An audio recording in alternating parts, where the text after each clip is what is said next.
content that is either for, with, or about others. And I always say this is the most important content because it should be 80% of your content. When you're a database marketer, when you're a relationship marketer, you have to remember that most of the people that you are being seen by are not in the middle of doing a real estate transaction. They're not thinking about a mortgage or whatever your business is. We're getting more and more people that are not in real estate and mortgage, but I'm not thinking about that right now. That's not that time.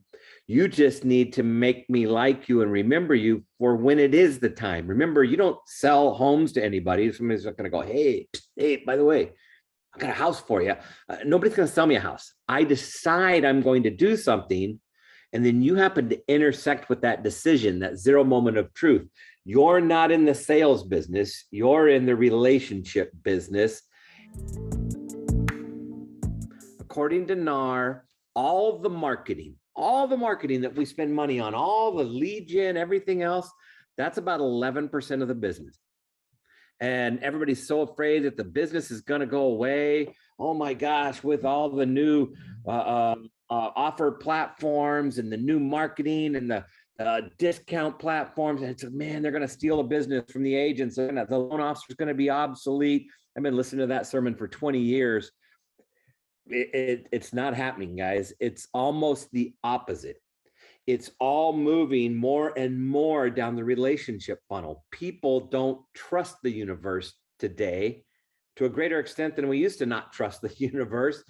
We need that connectivity. We need that familiarity. Whether I am genuinely friends with you or feel like it's all about trust. Today, everything's about trust, and 89% of the business that was done in the first quarter of this year was somehow relationship based, whether it was a referral, a friend, somebody. Why'd you use them? Well, because I've already known of them, because they're my friend, because that's where business comes from.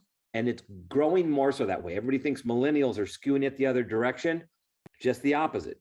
The people most likely to choose an absolute stranger or a random platform online are people between 50 and 65, that upper range. My generation, we are more jaded, not the millennials.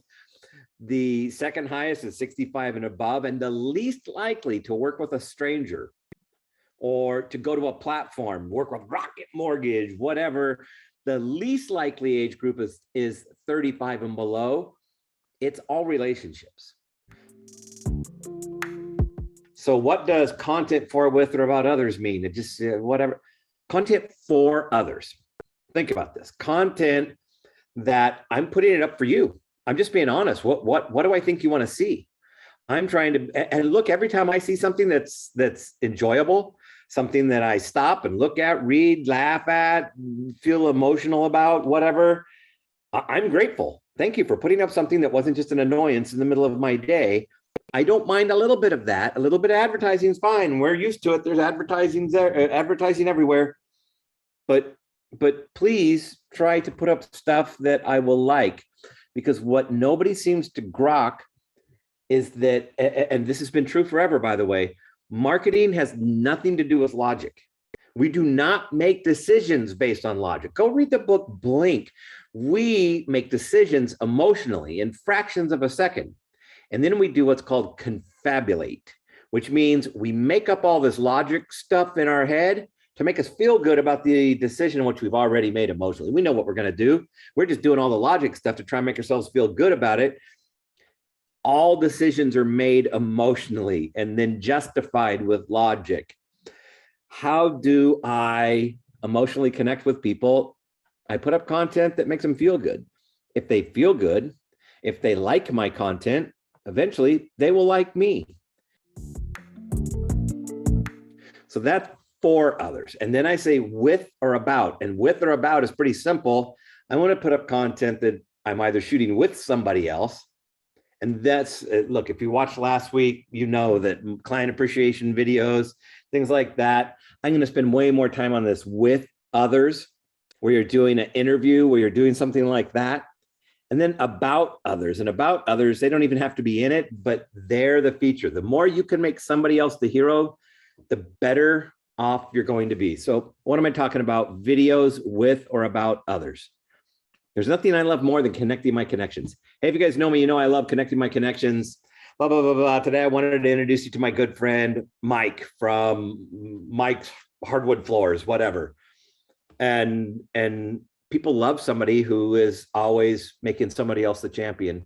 They love people who are praising other people. And remember, when I make it and I'm either with Mike and I'm talking to him and doing the interview, and I show those all the time where, you know, Chris is with the guy in the furniture store or the pest control person or whatever, that's with, or I can make it about, like Carl Spiteri did all these videos about all of these businesses where he just grabbed some pictures from their Facebook page and just did an endorsement video. Hey, let's help these guys out through COVID, blah, blah, blah, blah, blah.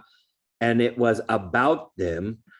And when you put somebody else in your content, don't forget, guys, anytime there's somebody else in your content, whether you're with them or you're making it about them, you get to share it straight onto their timeline, so that now their friends will engage with it and Facebook will follow that engagement path.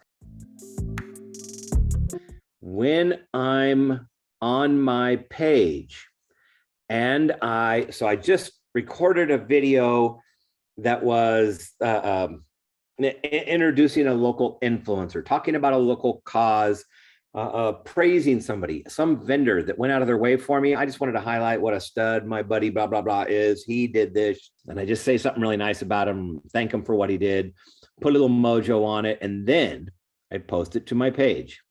As soon as I post it to my page, I come back to my page. Remember, all interaction, all posting is done as your page. All interaction is done as you. So you come up here to interacting as and change it to you. So I'm going to interact as me. They're going to come down here and I'm going to hit the share button. And if I was still acting as the business, I could only share it to another page or a group where it wouldn't be seen by anybody. But if I'm acting as me, I can share it on a friend's profile. So when I say something nice about this person, now I come and I share it. And by the way, I can also share it onto my profile, which I always should, but now I'm going to share it onto their profile where it's going to be seen by 10 or 15% of their friends. Their friends are going to engage with that content. Since the automated traffic is out there looking for engagement, yep, we're looking for engagement. And oh, look, there's engagement. Now all of a sudden, because their friends are going to engage more than strangers are, it's just fact. When my call to action is send them some love, you're going to get a lot of love for them. And now Facebook's going to see that. They have to spend your money. What are they going to do? They're going to follow that path of engagement. Every single person this person knows. Yeah, they're all going to see it. And when they see it, what are they going to do? They're going to watch the video for at least a few seconds anyway, in which case they'll be captured into your database, into your fan base, where they will now begin to see you. What do we want? We want people who trust us. We want know, like, and trust. He or she with the most friends wins. Biggest trend in tech now is that it's moving back to more relationship.